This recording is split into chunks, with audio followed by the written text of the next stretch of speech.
여러분 안녕하세요. 캐나다의 뉴스와 정보를 알려드리는 캐나다 가이드입니다. 2025년 캐나다 워홀은 정말 특별한 기회라 꼭 여러분께 소개해드리고 싶었습니다. 특히 올해는 한국인에게 주어진 자리가 예년보다 훨씬 많아져서 무려 10,000명이나 캐나다로 갈 수 있게 됐습니다.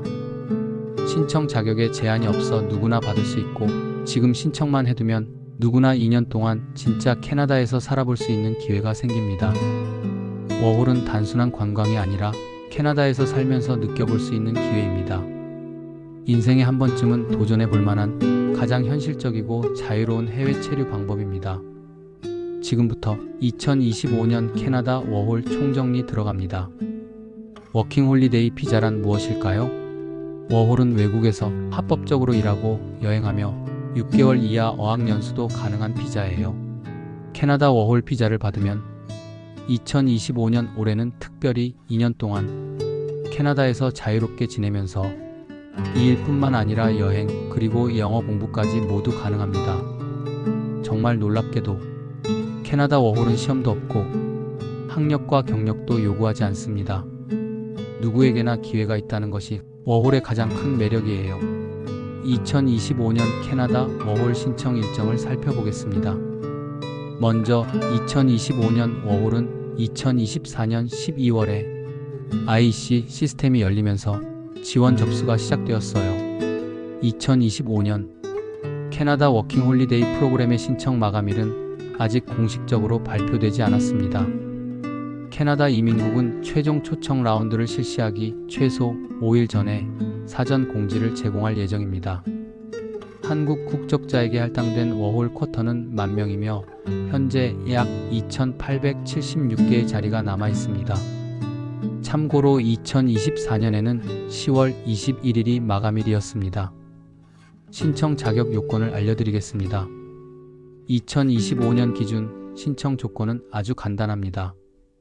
만 18세 이상 35세 이하인 한국인이며 여권 유효기간 2년 이상 있으시면 됩니다.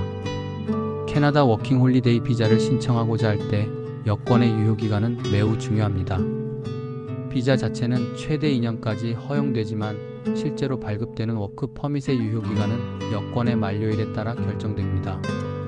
여권의 유효기간이 워홀 비자 최대 기간보다 짧을 경우 워크 퍼밋은 여권의 만료일까지만 발급됩니다. 예를 들어 여권이 2026년 6월에 만료되고 2025년 7월에 캐나다에 입국하면 워크 퍼밋은 2026년 6월까지 즉 11개월만 발급됩니다. 세 번째는 여행자 보험을 가입하셔야 합니다. 캐나다 입국하실 때에는 2,500 캐나다 달러 이상 준비하셔야 합니다. 비자 신청 단계에서는 예금 증명서를 제출하지 않아도 됩니다. 하지만 캐나다 입국 시 공항에서 이민국 직원이 자금 증명을 요청할 수 있어요. 그때를 대비해 영문 잔액 증명서나 거래 내역서 또는 캐나다 달러, 귀국 항공권 등을 준비해야 합니다. 이 자금은 입국 후 한 달에서 2달 정도 생활을 할 수 있다는 것을 보여주는 것입니다. 공항 입국 심사에서 이 사람이 당장 취업 안 돼도 최소 한두 달은 혼자 살 수 있을지 이걸 확인하려는 목적이에요.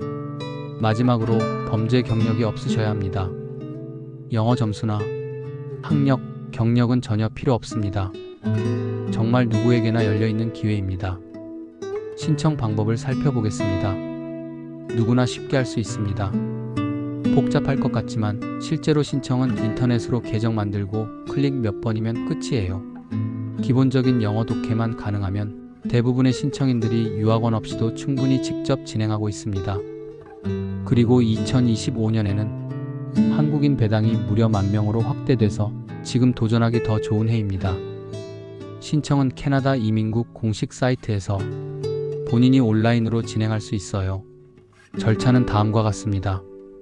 IRCC 계정 생성, IEC 프로그램 중 워홀 선택, 프로필 제출, 무작위 추첨, 초청장 받으면 워크 퍼밋 신청. 대부분의 사람들은 직접 신청하고 있어요.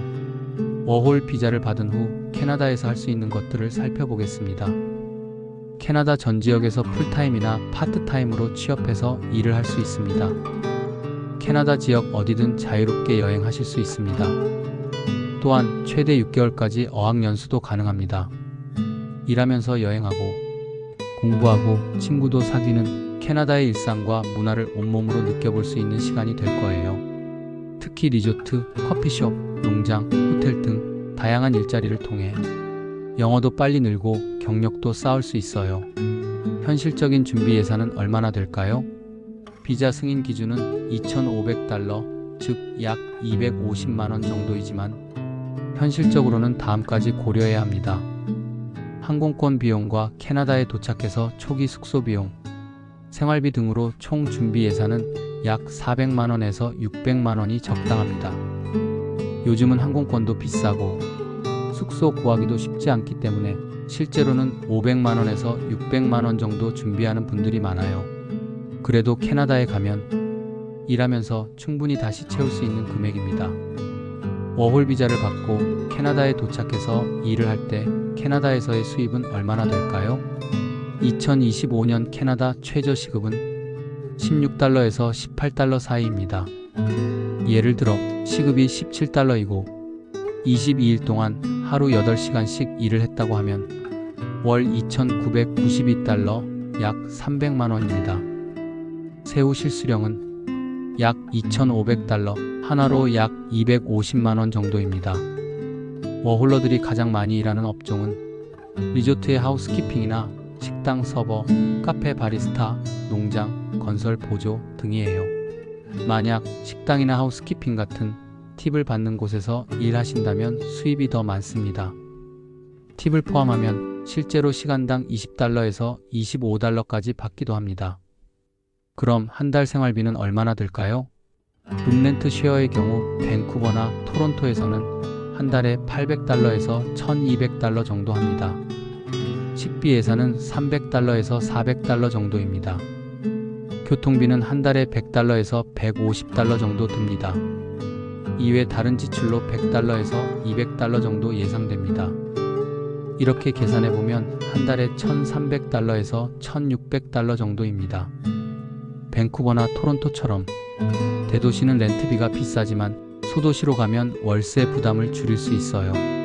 식사는 해먹으면 훨씬 저렴하고 워홀 커뮤니티 쉐어하우스를 이용하면 비용을 절반으로 줄일 수도 있어요. 오늘은 2025년 캐나다 워홀에 대해 알아봤습니다. 정말 누구나 도전해 볼 수 있는 현실적인 기회입니다. 이런 기회 망설이다 놓치기엔 너무 아깝지 않나요?